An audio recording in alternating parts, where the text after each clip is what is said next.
Today I had my glimpse of what it will be like when we have the Mark of the Beast. So I went into a Firestone today, and in the town I'm at, they require everybody to wear a face mask.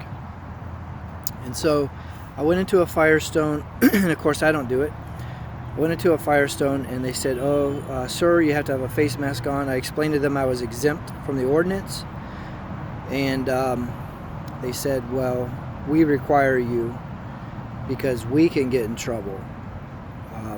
And so I said, oh yeah, that's fine. If it's your policy, I respect your policy as a private business. But as far as the city or county ordinance, I'm exempt from that. And they said, well, okay, that's fine. We understand you might have an exemption, but we require it because we're not exempt. And so I said, okay. So I left the Firestone. I wasn't able to get my truck looked at or worked on. So now I'll have to go somewhere else tomorrow, maybe into another town. But it was my first look at the Antichrist, the Mark of the Beast. They require us to, hide our image. Of course, we're created in God's image, so nobody's going to tell me I have to cover my image or hide it. This is where the line's starting to get drawn, and they use businesses to enforce this. So,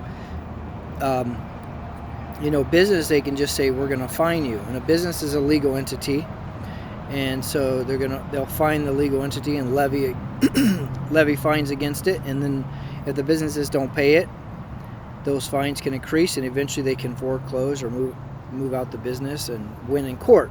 So businesses won't have a choice. So this is how it's going to all happen, how it's all going to work. This is why if you're in a country that works, I'm not exactly sure the exact terminology, but sort of under the table. For instance, Mexico is pretty much majority of it's under the table. They deal in cash. So there's no way to really control people through that. There are some businesses that take credit card and they pay taxes, but most of the businesses down there are just people that have stores or restaurants and things out of their own home, and they just take cash. They don't even accept credit cards.